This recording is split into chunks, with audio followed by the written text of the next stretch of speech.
Thank you so much for having me. It's a privilege to be asked to address the Board of Deputies of British Jews, and the solidarity, the leadership, the representation to government that the board shows is of immense benefit to us all and has existed and continued for generations in time when the clouds have appeared to part and show sunnier skies, and in times like this where the weather seems to be darker. I feel honoured to be asked to speak to the board, and I'm going to do this in rabbinic fashion by talking Torah and talking, of course, because tonight begins the festival, about Hanukkah. But first of all, let me say how valuable the conversation is between religion and the public square. Judaism has always believed that there's such a thing as Keter Malchut, the crown of secular power, and Keter Torah, the crown of Torah. They must never be worn by the same person. Theocracies are liable to be dangerous things, but there must always be a discourse between truth and power, and the Board of Deputies has taken a key role in that often challenging task. I'm very grateful for this.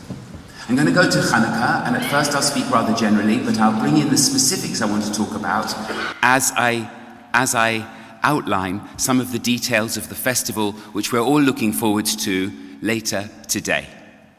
First of all, the miracle of Hanukkah, the miracle that the Talmud describes in one single, very short passage repeated nowhere else in Jewish literature. So it's not a question of whether it's history, it's more than history, it's our story. The story of the Maccabees defeating the Seleucid Greeks, returning to the devastated temple, searching the ruined precincts, and having the courage to find and light the little bit of sacred oil they find there. This tradition has had spiritual approaches and practical activist approaches. The spiritual approaches are epitomized by the Hasidim, who said that this hidden light in the ruins of the temple really represents the sacred in this world. It's hidden, we don't see it, but there's God's light in every human being, in all of life, in all of nature, and our art is to find it, to make it visible, and understand that the world burns with a sacred glow.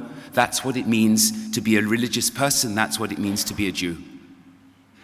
To the activists, particularly beginning with Theodor Herzl, perhaps not beginning with him, but he picked up this thread, it's not about miracles. The Hasmoneans were fighters. In the creation of the State of Israel, in the days of the Haganah and the early days of Tzahal, they were the most significant prototype of the Jew who fights for their land and for their identity. The cave of the burial of the Maccabees at Modi'in became a shrine, and there is a wonderful picture of the first Hanukkah when the State of Israel existed in 1948, of runners, a man and a woman in army uniform, each carrying a torch and running from Modi'in, I presume in relay, all the way up to Jerusalem to light the Chanukiah there. And there's a modern Israeli song which says there was no miracle. It's actually we who have to do this for ourselves, and people will be familiar with the Hanukkah song we sing today, Mi Yemalel Gevurot Yisrael. Who can count the mighty acts of Israel? Of course, the original wording is the mighty acts of God. But this has become Israel because we've understood that we need in this world to be active and to speak out and defend ourselves. These two traditions are often seen as divergent. I see them as convergent. Our challenge in this age is to take the hidden light of our spiritual tradition, our values, if you like, our sense of the divine and the sacred for those who experience the world that way, and be active with it to take it out there, our values and our spirit, for our sake as Jews and as our contribution to the whole of humanity in the public square. Setting that background, here's some details of Hanukkah law which take me to the details of what I think is so important about the Jewish community and about the role of the Board of Deputies, and again, for which I'm grateful. The Talmud speaks of lighting ner ish uveto.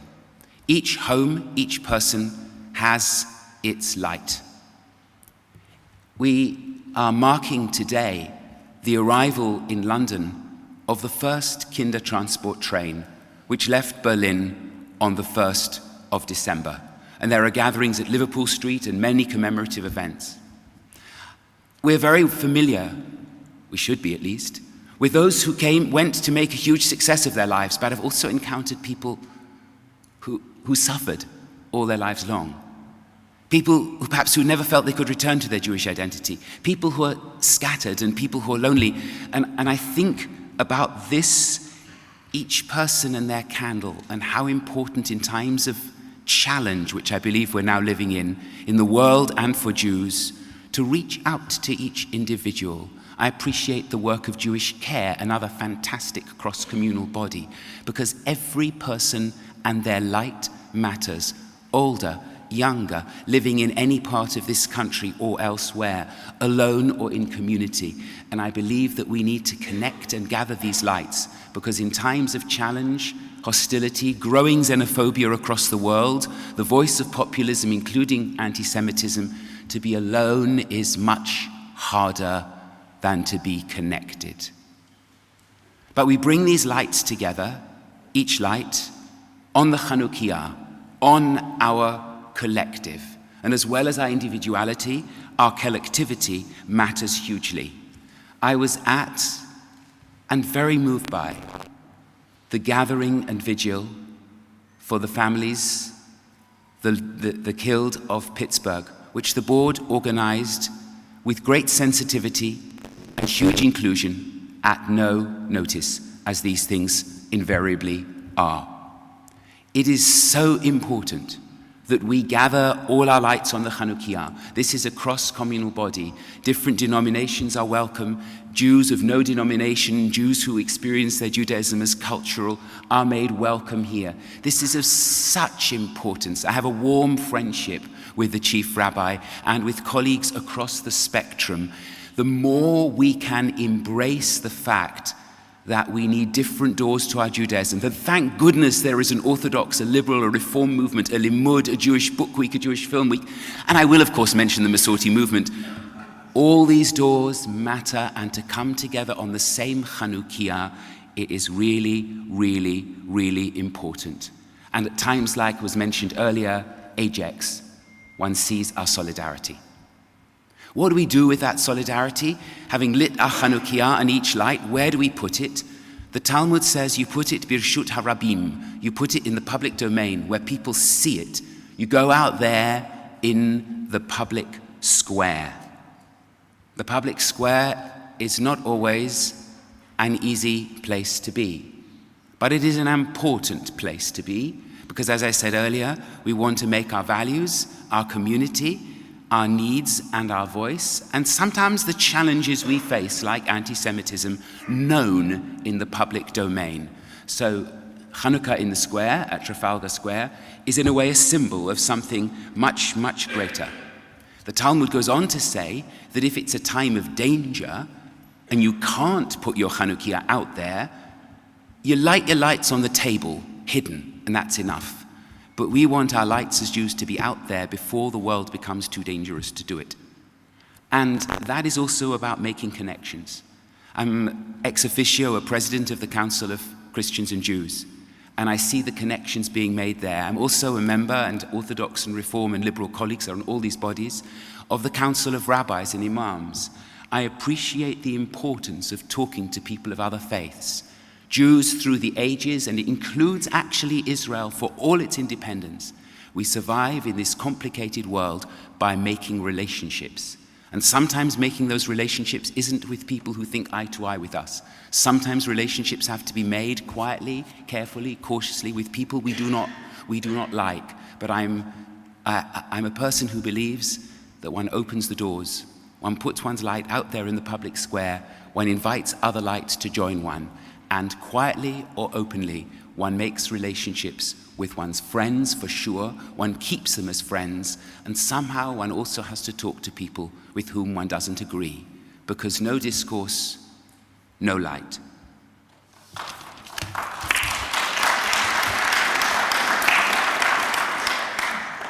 Almost the last part of what I want to say, what are the lights we put out there? What are they actually burning for?